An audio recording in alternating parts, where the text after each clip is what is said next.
Hello everyone, welcome to Market Update. This week there is a lot of important data. Starting by Monday this morning, we have seen China inflation data which came around zero. There is no change since last year. And the shock to the market, the PPI data came on negative 5.4%, the lowest reached since December 2015. Later on this week, we will have a lot of Fed members going to speak after the AUS minute. Last week, we have seen all the members agreed on holding the rate, but few members we prefer to increase the rate. And end of the day, also we have head of Bank of England, Andrew Bailey, commenting about the last Bank of England decision. And lately he refused to increase the rate more than 2%.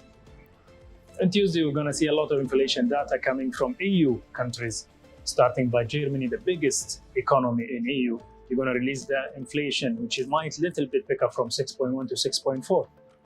And later on, we will see the employment data coming from UK, which might move the pound a little bit. The pound is around 1.27 now. Will it move to 1.30 level, psychological level? On Wednesday, we'll see a very important data, 2 interest rate and 1 CPI coming from US, starting by Reserve Bank of New Zealand, which might hold the rate around 5.5%. And this is going to be the first hold within 1.5 years. After that, we will have a US CPI data, which is very important. We might see a slow from 4% to 3.1%, which is very near to the target. But the most important is the core CPI, which might move from 5.3 to 5% only, which is excluding food and energy. After that, we'll have Bank of Canada, which might increase the interest rate from 4.75 to 5%, 25 basis points only. 1 hour after that, we'll see the head giving speech.